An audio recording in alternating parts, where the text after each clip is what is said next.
bom dia, são 8 horas e 15 minutos, segunda-feira, 16 de junho. Esta é a TV Senado, eu sou Mariana Abreu e você assiste agora ao Senado em Dia.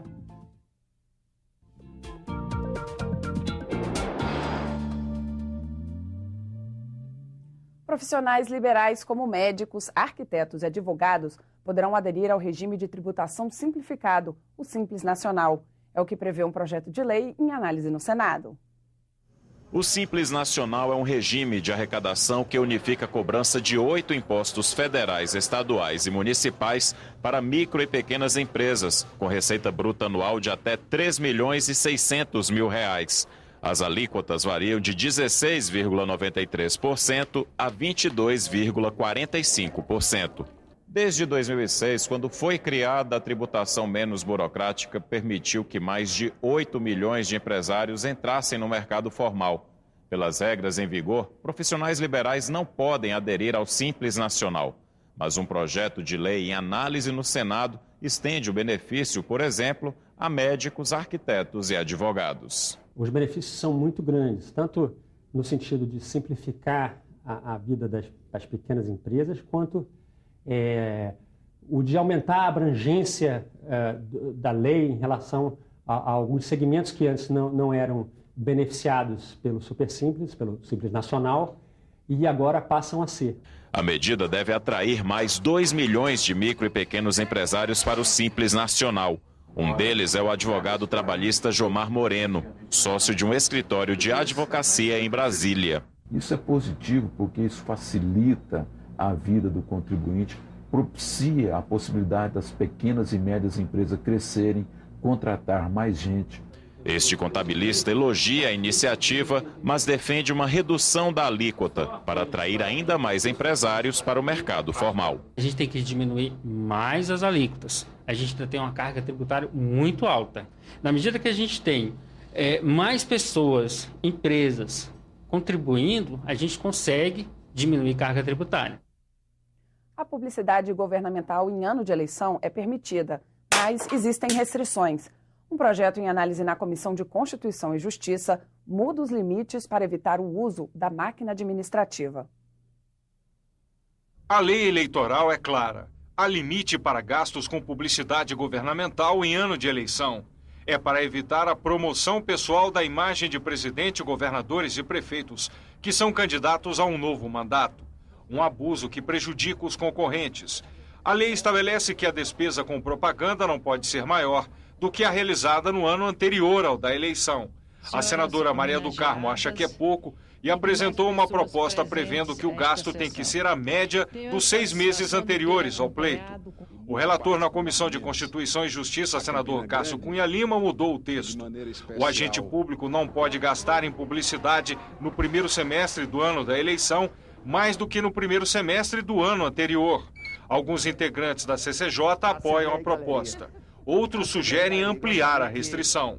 Há um derrame de recursos públicos com publicidade oficial e é evidente que isso propõe um desequilíbrio na disputa eleitoral, mas, acima de tudo, diz respeito à questão ética, que há um desperdício de dinheiro público, não há o estabelecimento de prioridade na aplicação desses recursos e, portanto, o projeto é bem-vindo, é claro, deve ser debatido e melhorado, mas é muito bom para o país. Uma das coisas que eu acho que deveria se fazer era, no período eleitoral, proibir qualquer tipo de propaganda institucional, porque, por vezes, há uma eleição municipal em que o Estado ou o governo federal tem liberdade para fazer a sua publicidade e isso termina interferindo na eleição municipal e vice-versa. Então, eu acho que uma medida como essa é boa, mas ela precisa se acompanhar de outras que terminam por influenciar também o resultado dos pleitos.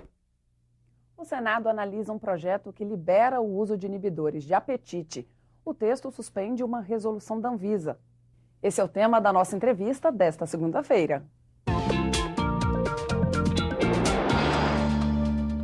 Em outubro de 2011, a Agência Nacional de Vigilância Sanitária proibiu uma série de medicamentos inibidores do apetite.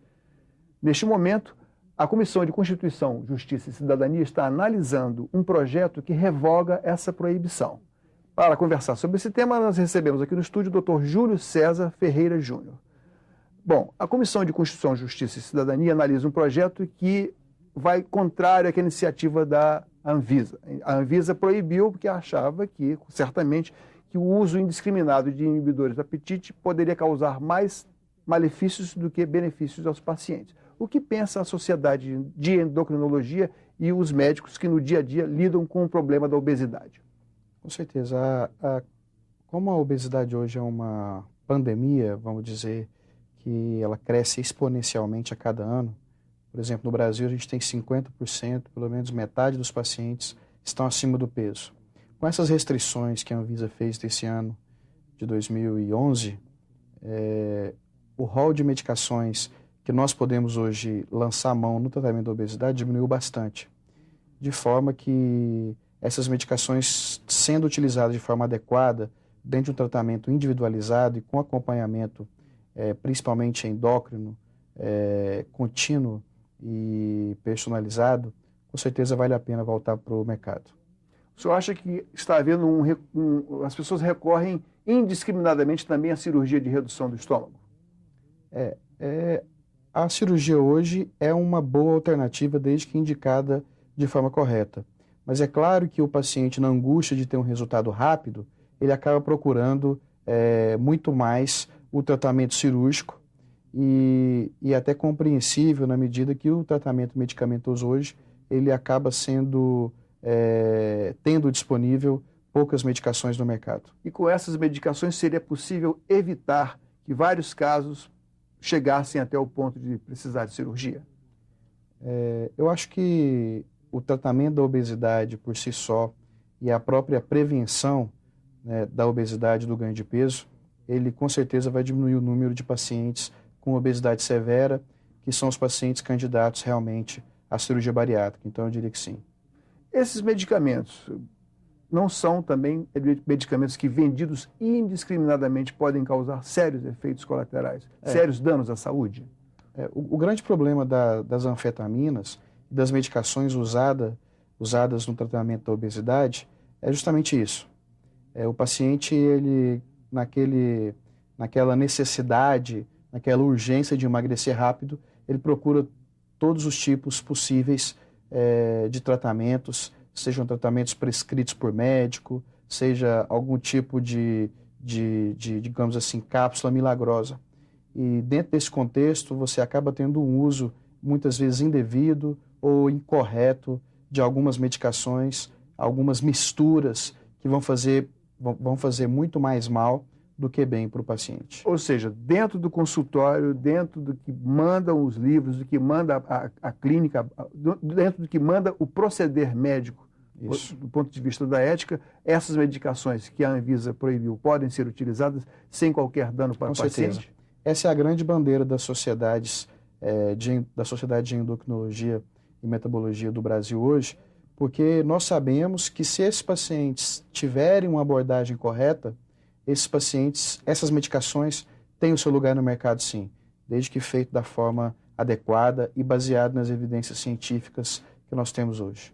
Agora, as farmácias e as drogarias e o comércio de uma maneira geral continua vendendo indiscriminadamente esse tipo de medicação? De uma forma geral, eu não vou poder afirmar com certeza, mas que muitas vezes a gente observa, ou o paciente fala, ou traz alguma cápsula, e dá-se essa impressão, sim. A gente tem essa impressão que ainda existem algumas medicações que foram proibidas, né, desde medicações como essas que eu estou falando, até suplemento nutricional. Há pouco tempo atrás a gente viu a apreensão de uma grande quantidade de suplementos contendo aí algumas substâncias proibidas, desde hormônio tiroidiano, derivados de hormônio tiroidiano, até derivados anfetamínicos também, que já foram proibidos pela Anvisa.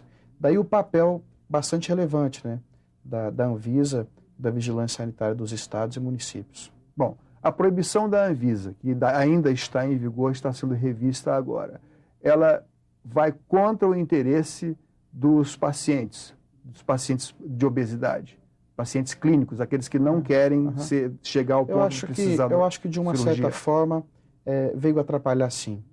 né? Nos Estados Unidos, a sibutramina, por exemplo, ela foi proibida e realmente o que nós observamos nos últimos anos foi um aumento grande aí da obesidade. Claro que a gente não pode culpar simplesmente isso, porque também tem um estilo de vida, mas a falta e a proibição dessas medicações contribui sim sobremaneira para o aumento da obesidade no Brasil. Doutor, mais uma vez, muito obrigado pela sua presença aqui. Obrigado.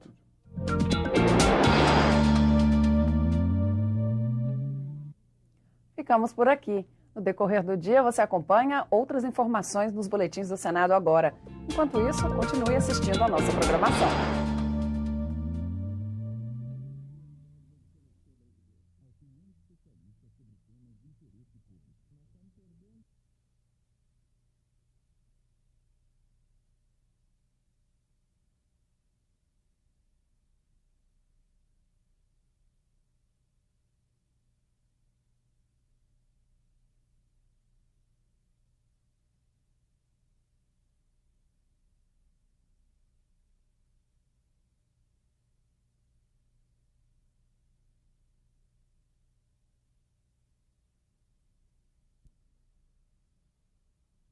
Para comemorar os 90 anos da Coluna Prestes, movimento político e militar liderado por Luiz Carlos Prestes entre 1922 e